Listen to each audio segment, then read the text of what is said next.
6. 혁명시인 김혁. 혁명은 동지들을 얻는 것으로부터 시작된다. 자본가의 미천은 돈이지만 혁명가의 미천은 사람이다. 자본가가 돈을 미천으로 하여 지부의 탑을 쌓아 나간다면 혁명가는 동지를 미천으로 하여 사회를 변혁하고 개조해 간다. 청년 시절의 내 주위에는 동지들이 많았다. 그들 가운데는 인정적으로 사귄 친구들도 있었고 투쟁 과정에 뜻을 같이 하면서 얻은 동지들도 있었다. 그 한 명 한 명의 동지들은 모두가 억만금을 주고서도 바꿀 수 없는 귀중한 사람들이었다. 우리 후대들이 혁명 시인이라고 부르는 김혁도 바로 그런 동지들 중에 한 사람이었다. 김혁은 나의 청춘 시절에 지울 수 없는 인상을 남긴 사람이며 나는 그가 세상을 떠난 때로부터 반세기가 넘는 오늘까지도 그를 잊지 않고 있다. 내가 김혁을 처음으로 만나던 날이었다. 그날 한문 시간이 끝나고 복도에서 상월 선생과 이야기를 나누고 있을 때 권태석이 뛰어와서 손님이 찾아왔다고 알려주었다. 한 번도 보지 않던 사람인데 차광수라는 안경쟁이와 함께 정문에 서 있다고 하였다. 과연 정문에는 얼굴이 여자처럼 곱살하게 생긴 초면의 청년이 트렁크를 들고 서서 차광수와 같이 나를 기다리고 있었다. 그가 바로 차광수가 말끝마다 제사라고 자랑하던 김혁이었다. 그는 차광수가 자기를 소개하기도 전에 내 앞에 손을 내밀고 김혁이 얼씨다 하며 스스럼없이 악수를 청하였다. 그래서 나도 그의 손을 잡으며 자기 소개를 하였다. 내가 김혁에게 특별한 친근감을 느낀 것은 차광수가 그에 대한 광고를 귀에 못이 박히게 한 데도 있었지만 김혁의 얼굴 모습이 김원우의 얼굴과 비슷하게 생긴 데도 있었다.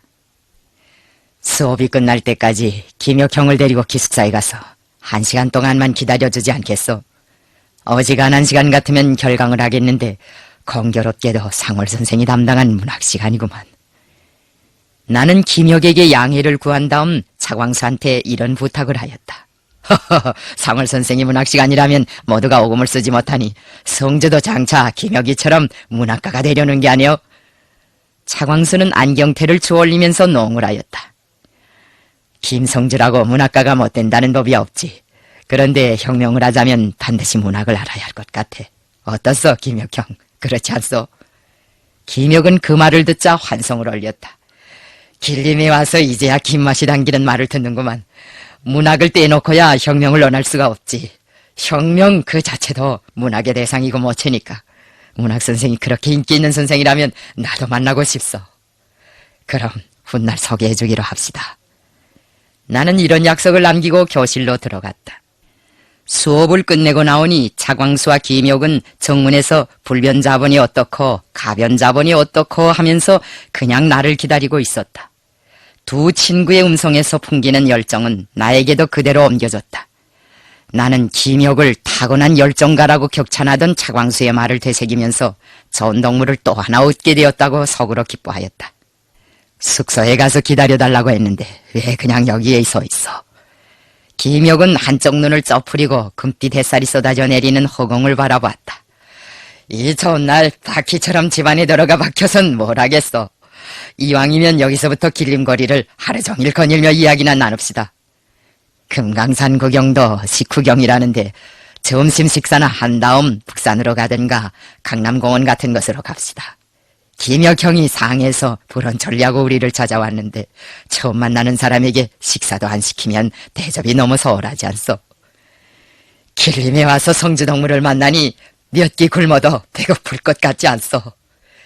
김혁은 성미도 열정적이지만 언행도 활달하였다. 그때 내 수중에는 공교롭게도 돈이 없었다. 그래서 그들을 데리고 돈을 내지 않아도 우리를 반갑게 맞아줄 수 있는 삼풍여관으로 갔다. 그 여관집 사람들이 마음씨가 고운 데다가 국수를 잘 만들었다. 여관집 어머니에게 사정 이야기를 하니 국수 6그릇을 말아 한 사람 앞에 2그릇씩 내주었다. 김혁은 온건 사흘밤이나 내가 기숙하고 있는 방에서 나와 함께 밤을 새며 이야기를 나누었다. 그러다가 나흘째 되는 날에는 길림 일대의 실태를 파악하느라고 차광수가 있는 신안tun으로 갔다. 나는 첫 대면에 벌써 그가 불같은 열정을 지닌 사람이라는 것을 알게 되었다. 차광수가 덜렁덜렁한 사람이라면 김혁은 불같은 사람이었다. 평상시에는 여자처럼 조용하고 얌전하게 굴다가도 일단 충격만 가해지면 새가마처럼 끓으면서 단김을 뿜는 것이었다.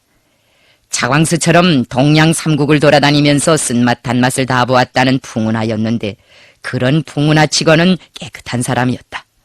이야기를 나누어 보니 견문도 넓고理論 수준도 높았다. 특히 문학과 예술에 대해서는 저해가 깊은 사람이었다. 우리는 문학과 예술의 사명을 두고 많은 이야기를 나누었다. 그럴 때마다 김혁은 문학과 예술은 마땅히 인간에 대한 성가로 되어야 한다고 역설하였다. 그 후 길림바람을 좀 쏘이고 난 다음에는 견해를 발전시켜 혁명에 대한 찬가로 되어야 한다고 하였다. 문학관이 아주 혁신적이었다. 우리는 김혁의 이런 장점을 참작하여 그에게 한동안 군중문화 계몽사업과 관련된 과업을 많이 주었다. 그가 연해선전대 활동을 자주 지도한 것도 그 때문이었다. 김혁이 시를 잘 지었기 때문에 우리 동무들은 그를 에젠뽀찌에라고 불렀다. 그를 가리켜 하이네라고 부르는 사람들도 있었다. 김혁은 실제로 하이네나 에젠뽀찌에를 그 어느 시인보다도 높이 평가하였다. 우리나라 시인들 중에서는 리상화를 제일 사랑하였다. 그가 좋아하는 시들을 보면 대체로 격전 높은 문체로 엮어진 혁명적인 시편들이었다. 그런데 이상하게도 소설에서는 주종이 강한 최소해의 작품보다 정서가 짙은 라더향의 작품을 더 좋아하였다. 우리는 김혁의 그런 취미를 두고 세상 리치란 참으로 묘한 데가 있다고 생각하였다. 사실 우리 생활에는 서로 대조되는 것들끼리 결합되어 잘 어울리는 경우가 얼마나 많은가. 차광수는 그런 현상을 가리켜 음과 양의 결합이라고 적절하게 비유하였다.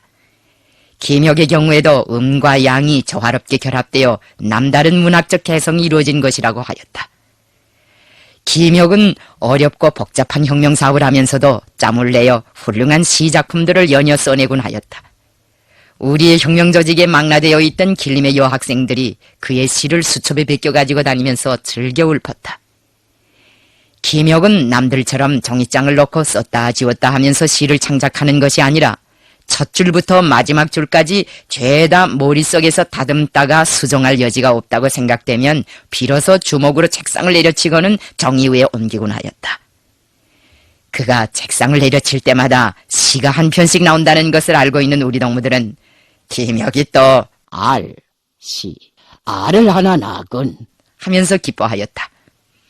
김혁이 시를 탈구하는 것은 우리들에게 있어서 공동의 경사로 되고 있었다. 김혁에게는 공청생활을 하던 승소옥이라는 미모의 애인이 있었다. 몸매가 날씬하고 복성스럽게 생겼지만 정의를 위해서라면 단두대에라도 스스없이 올라설 그런 기계와 담력을 가진 처녀였다. 승소옥은 공청조직 생활을 아주 성실하게 하였다. 길에선 철도부서를 반대하는 대중적인 투쟁이 벌어지던 그해 가을에 거리에서 그가 선동연설을 하는 것을 들어보았는데 연설을 아주 맵쉽게 하였다. 수첩에 김혁의 시를 베껴가지고 다니면서 제일 애송한 여학생도 바로 승소옥이었다. 그가 시도 잘 읊고 노래도 잘 부르고 연설도 잘하는 데다가 계절에 관계없이 늘 하얀 저고리에 깜장치마를 입고 다녔기 때문에 승소옥이라고 하면 길림 시내 청년들 치고 모르는 사람이 별로 없었다. 생활을 언제나 열정적으로 감수하고 시화해온 김혁은 사랑도 역시 열렬히 하였다. 청년 공산주의자들은 혁명을 하면서도 사랑을 하였다. 어떤 사람들은 마치 공산주의자들에게는 인간성도 없고 인간다운 생활도 없으며 인간다운 사랑도 없는 것처럼 말하는데 그것은 공산주의자들이 어떤 사람들인지 전혀 모르고 하는 소리이다. 우리들 중 많은 사람들은 혁명을 하면서 사랑을 하였고 탄압 속에서 가정도 이루었다. 방학철이 오면 우리는 김혁과 승소옥에게 몇 가지 군중공작 과업을 줘 거유수로 보내곤 하였다. 거유수에는 승소옥의 집이 있었다. 그들은 군중들과의 사업을 하는 요가를 타서 종종 보들숲이 무성한 이통학 강변에 나가 산책도 하고 낚시질도 하였다. 김혁이 낚시질을 할 때면 승소옥은 옆에서 고기도 따주고 미끼도 끼워주었다. 경치 좋은 북산과 송화강반에서 그리고 이통학 기슭에서 혁명과 더불어 그들의 사랑도 나날이 무르익어 갔다. 그런데 어떻게 된 일인지 승소옥의 아버지 승춘학이 그들의 사랑을 달가워하지 않는 것 같았다. 승춘학은 삼광학교의 전신이라고 할 수 있는 창신학교의 설립자이며 교장이었다. 몇 해 동안 소련에 가서 연해조 지방을 돌아다니며 공부도 하고 문명의 맛도 본 사람인 것만큼 그때로서는 상당한 정도로 개명한 인물이었다.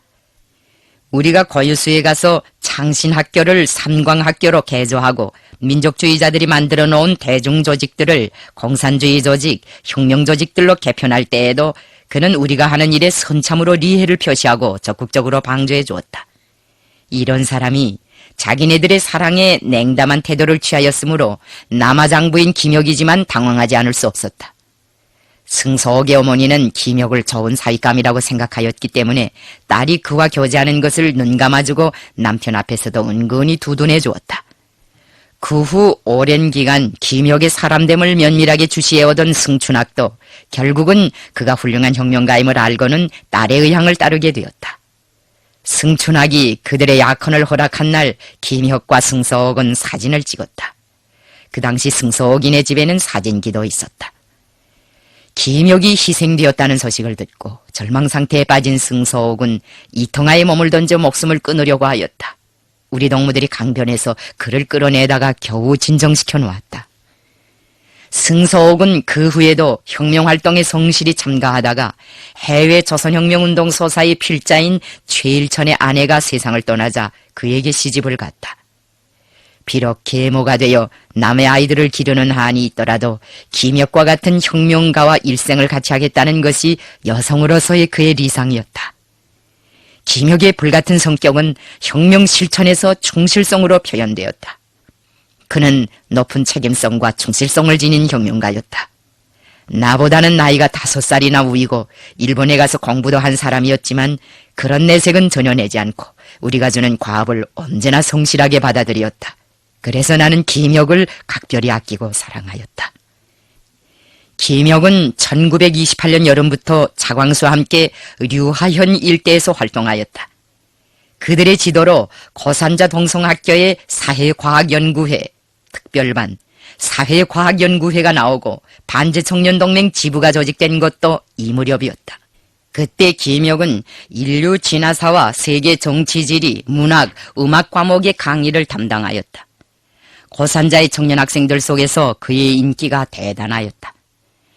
내가 감옥 생활을 마치고 동만 쪽으로 나갈 무렵에 김혁은 고유수와 길림으로 왔다 갔다 하면서 조직이 준 과업을 집행하고 있었다. 나는 도나로 가면서 그에게 서면으로 강동, 길림, 신안툰의 혁명 조직들을 지도하면서 새 출판물 발간을 준비하라는 일거리를 더 맡겼다. 얼마 후 도나에서 일을 마치고 가련으로 돌아가는 길에 김혁을 찾아갔더니 그는 우리가 준 과업을 착실하게 수행해 나가고 있었다. 내가 옥중에서 무르익힌 생각과 가련에 가서 할 사업 내용을 이야기했더니 그는 흥분해서 자기도 당장 나를 따라 가련으로 가겠다고 하였다. 나는 가련으로 오되 맡은 일을 다 수행한 다음 천천히 뒤따라오라고 하였다. 김혁은 몹시 서운해하면서도 내 말대로 신안툰에 그대로 눌러앉아 새 출판물 발간 준비를 다그쳤다. 그런 다음에야 가련에 왔다. 가련회의가 있은 후 우리는 새 출판물을 발간하기 위한 준비 사업을 본격적으로 추진시키었다. 새로운 혁명 노선이 일정에 오르고 그 실현회로 대중을 조직 동원할 사명을 지닌 첫 당조직이 세상에 태어난 조건에서 그 사상적 대변자의 역할을 수행할 수 있는 출판물을 발간하는 것은 한치도 미룰 수 없는 절박한 과업으로 나섰다. 김혁은 이런 사정을 잘 알고 있었으므로 가련에 와서도 밤잠을 자지 않고 출판물에 낼 원고를 썼다. 그의 제의에 따라 새 출판물의 제호를 볼세비크로 달았다.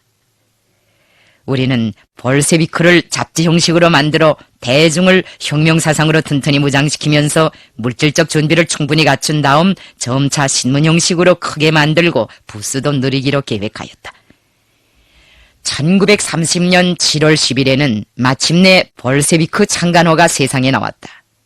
이 잡지를 공청 반제청년동맹 지부들과 여러 반일혁명 조직들, 조선혁명군 소조들에 배포하였으며 우리가 장악하고 있는 학교들에도 보내어 교재로 이용하도록 하였다. 내가 가련에서 한 보고를 해설하는 글도 그 잡지에 실렸다. 가련회의 방침을 소개하고 선전하는 데서 볼세비크가 참으로 큰 역할을 하였다. 처음 얼마 동안 월간 잡지 형식으로 발간되던 벌세비크는 그 후 발전하는 혁명 정세와 독자들의 요구에 따라 주간신문으로 되었다. 김혁은 벌세비크의 첫 주필로서 가륜을 떠날 때까지 원고 지필로 밤잠을 거의 자지 않았다. 불덩이 같은 정열가에서 잠처럼 휴식이라는 것을 몰랐다.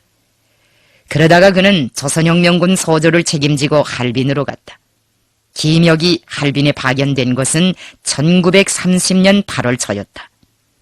길림, 장춘, 유하, 흥경, 회덕, 이통 일대에서 주로 활동해온 그에게 있어서 할빈은 생소한 고장이었다. 나도 이 도시에 대해서는 별로 파악이 없었다. 우리는 길림에 있을 때부터 할빈을 중시하였다. 이 도시의 주민 구성을 보면 노동계급이 많았다.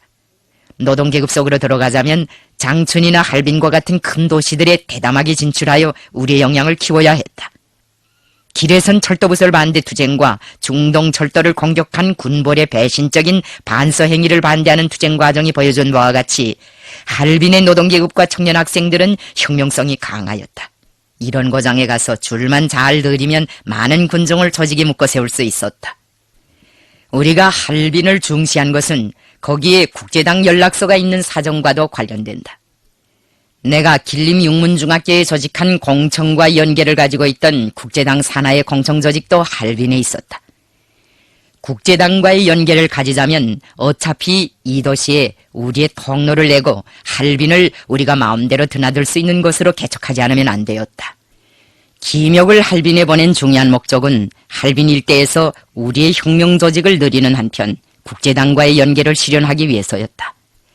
김혁이 그때 흥분을 감추지 못하고 우리가 주는 임무를 흔연히 받아들이던 일이 잊혀지지 않는다. 그에게 국제당이 보내는 소개신을 써준 사람은 김광렬, 김광렬이었다. 김혁은 떠나면서 내 손을 붙잡고 오래도록 놔주지 않았다. 우리가 주는 과업이라면 경중을 가리지 않고 무엇이든지 불이 나게 해 제끼는 사람이었지만 단독 임무를 받아가지고 떠나갈 때에는 매번 그렇게 쓸쓸해하였다. 그는 무슨 일을 하든지 여럿이서 함께하는 것을 좋아하였다. 그가 제일 싫어하는 것은 고독이었다. 시인이 고독을 자주 체험해보는 것도 문학 수업을 위해서는 나쁘지 않을 텐데 왜 덕문은 그것을 그렇게도 두려워하는가고 언제인가 물었더니 김혁은 지난날 울분을 안고 세상을 떠돌아다닐 때에는 고독도 하나의 좋은 길동무였는데 그런 생활을 끝장낸 다음부터는 싫어진다고 솔직히 고백하였다. 그는 강동에서 몇 달 동안 외롭게 지내다가 가련에 와서 친구들과 함께 밤을 밝히며 일하는 재미를 좀 볼만하니까 또 헤어지게 된다고 하면서 못내 아쉬워하였다. 나는 그의 손을 잡고 어린아이들을 달래듯이 말했다. 김혁이 혁명을 하자니까 이런 이별도 있는 것이 아니겠소. 할빈에 갔다 오면 우리 동만에 나가서 같이 일해보자고. 김혁은 쓸쓸하게 웃었다. 성주, 할빈의 일은 걱정하지 마오. 어떤 일이 있어도 조직에서 준 임무를 수행하고 웃으면서 동무들 곁으로 돌아오겠소. 앞으로 동만에 나갈 때에는 맨손 참으로 나를 불러줘. 그것이 김혁과의 마지막 이별이었다. 그와 헤어지고 보니 내 자신도 마음이 허전해졌다. 우리의 손이 처음으로 할빈에 뻗치기 시작한 것은 1927년 말부터였다. 그 당시 길림 제1중학교에서 고학을 하던 몇몇 학생들이 조선민족을 모독하는 강의를 한 반동적인 역사교원과 대판 싸움을 하고 나서 할빈으로 들고 뛴 일이 있었다. 그 학생들 가운데는 우리의 지도를 받아오던 6.1 학우회 성원들도 있었다. 우리는 그들에게 할빈에 가서 조직을 내올 때 대한 과업을 주었다. 그들은 할빈학원, 할빈고등공업학교, 할빈의학전문학교에 다니는 조선 청년 학생들을 중심으로 조선인 하구 친목회와 독서회를 조직하였으며 이 조직의 골간들로 1928년 가을에는 반제청년동맹 할빈지부를, 1930년 초에는 조선공산주의 청년동맹 할빈지부를 결성하였다. 우리는 방학 때마다 한영회를 파견하여 할빈의 조직들을 지도하였다. 길에선 철도부설 반대 투쟁이 만주를 휩쓸 때 할빈의 청년 학생들이 그에 호응하여 큰 규모의 투쟁을 벌일 수 있은 것은 바로 이 조직들이 은을 냈기 때문이었다. 할빈의 혁명 조직들에는 끌끌한 청년들이 많았다. 지금 당중앙연회 정치국위원으로 사업하고 있는 서철 동무도 그때 할빈의 공청지부에서 일하였다. 김혁을 책임자로 한 조선혁명군 소조가 도착하였을 때 할빈의 공기는 매우 살벌하였다. 하구 친목회나 덕서회와 같은 합법적 조직들까지도 지하에 들어가야 할 형편이었다. 공청을 비롯한 비합법적 조직들은 철저히 자기를 위장하지 않으면 안 되었다. 김혁은 할빈 동무들과 함께 조직을 지켜내고 조직 성원들을 보호하기 위한 방도를 토의하였다. 그의 제의에 의하여 이 도시의 모든 혁명 조직들은 여러 개의 조로 분산되어 지하로 더 깊숙이 들어갔다. 김혁은 무장소조원들과 함께 부두 노동자들과 청년 학생들을 비롯한 각계각층 군중 속에 깊이 들어가 가련회의 방침을 정력적으로 해설하였다. 그는 능숙한 조직적 수완과 담력을 가지고 청년들을 교양하고 조직을 확대하는 한편 기층당 조직을 내오기 위한 준비사업과 무기를 확보하기 위한 사업도 힘있게 밀고 나갔다. 적들의 삼엄한 감시망을 피해가며 국제당 연락소와의 연계도 지어놓았다. 할빈의 일을 지켜 세우는 데서는 김혁의 공로가 컸다. 그는 혁명의 한계 지역을 담당한 책임자답게 정행무진으로 활약하다가 할빈도리의 비밀연락소에서 불에 달려드는 적들과 총격전을 벌이던 끝에 최후를 결심하고 3층에서 뛰어내렸다. 그런데 강철 같은 육체가 그의 뜻을 배신하였다. 김혁은 자결에 성공하지 못한 채 적들에게 붙잡혀 여순 감옥으로 끌려갔다. 그리고 그 감옥에서 모진 고문과 박해에 시달리다가 옥사하였다고 한다. 김혁은 우리 혁명대회에서 백신한과 함께 저국과 민족을 위해 삶과 젊음을 바친 첫 세대의 대표자의 한 사람이다. 한 명의 혁명동지가 천군보다 더 귀중했던 그때 김혁과 같이 훌륭한 제사를 잃은 것은 우리 혁명에 있어서 참으로 가슴 아픈 손실이었다. 그가 붙잡혔다는 소식을 듣고 나는 며칠 동안 잠을 이루지 못하였다. 그 후 나는 할빈에 갔을 때에 김혁의 발자취가 찍혀있는 고리와 선창가를 하염없이 거닐며 그가 생전에 지은 노래를 입속으로 조용히 불러보았다. 차광수나 박훈과 마찬가지로 김혁도 조선의 진로를 찾아 만리 타양을 속절없이 떠다니다가 우리와 손을 잡은 사람이었다. 상해 프랑스 조개지의 어느 하숙방에서 남의 눈칫밥을 얻어먹으며 한숨으로 세월을 보내던 그에게 차광수가 편지로 우리에 대한 소식을 알렸다. 상해에서 아까운 인생을 썩이지 말고 길림으로 오라. 길림에만 오면 내가 찾는 지도자도 있고理論도 있고 운동도 있다. 길림은 너의 리상향이다. 이런 편지를 한 번도 아니고 3번, 4번 보냈다. 그래서 김혁이 우리한테로 왔다. 우리와 통성을 한 후 길림 시내를 며칠 돌아보고는 내 손을 덥석 들어잡고 상조, 나는 여기서 닻을 내리겠어. 내 인생은 이제부터요. 라고 말했다. 차광수와 김혁이 막역한 보수로 된 것은 일본 동경 유학 시절부터라고 하였다. 나는 지금도 공청을 창립하던 날 그가 눈물을 흘리면서 인터내셔널의 노래를 선창하던 모습을 잊을 수가 없다. 그날 김혁은 나의 손을 잡고 이렇게 말했다. 나는 한때 상해에서 중국 학생들과 함께 시위에 참가한 적이 있다. 그들이 반일고를 부르며 행진해 나가는 것을 보고 나도 마음이 동하여 시위대회에 뛰어들었다. 시위가 좌절되면 숙소에 돌아와서 이제는 어떻게 할 것인가, 내일은 어떻게 하여야 하는가고 혼자서 못 이겼다. 그 어떤 당파나 조직에도 속하지 않은 무소속 청년이니 어디에 모이라고 찾는 사람도 없었고 내일은 어디서 어떤 방법으로 싸워야 한다고 지시하거나 의논해주는 사람도 없었다. 나는 시위를 하면서도 내가 이렇게 시위를 하다가 매굴러 올 때 앞으로 나가라고 소리쳐주는 사람이 있다면 얼마나 좋을까. 시위를 끝마치고 집으로 돌아갈 때 내일은 어떻게 하라고 일러주는 조직이 있고 지도자가 있다면 얼마나 힘이 날까. 내가 총탄에 맞아 쓰러질 때 나를 붙안고 김혁아 김혁아 하고 부르며 눈물을 뿌려줄 동지들이 있다면 또 얼마나 행복할까. 그리고 그것이 조선 사람들이고 조선의 조직이라면 얼마나 좋겠는가 하는 생각을 하였다. 총구를 향해 달려가면서도 이런 생각이 가슴에 맺혀 내려가지 않았는데 길림에 와서 전 동무들을 만나는 행운을 지닌 데다가 오늘은 공청회까지 감행하고 보니 얼마나 떳떳하고 자랑스러운지 모르겠다고 하였다. 김혁의 이 말에는 가식이 없었다. 그는 늘 자기 인생에서 가장 큰 행운은 좋은 동지들을 찾은 것이라고 하였다. 그런 인생 체험이 있었기 때문에 김혁은 조선의 별이라는 노래까지 지어가지고 혁명 조직들에 보급하였다. 나는 처음에 그것을 전혀 모르고 있었다. 신안촌에 내려가니 그곳 청년들이 그 노래를 부르고 있었다. 김혁은 우리 몰래 차광수 최창걸 동무들과 의논해가지고 길림 일대에 그 노래를 보급하였다. 그때 나는 우리를 별에 비기고 노래까지 지어 부르는 데 대해 아주 엄하게 꾸짖었다. 조선의 별이 보급되던 그 무렵부터 우리 동무들은 내 이름도 한별이라고 고쳐 불렀다. 저희들끼리 이름을 지어가지고는 내 의향에는 관계없이 한별이 한별이 하고 불렀다.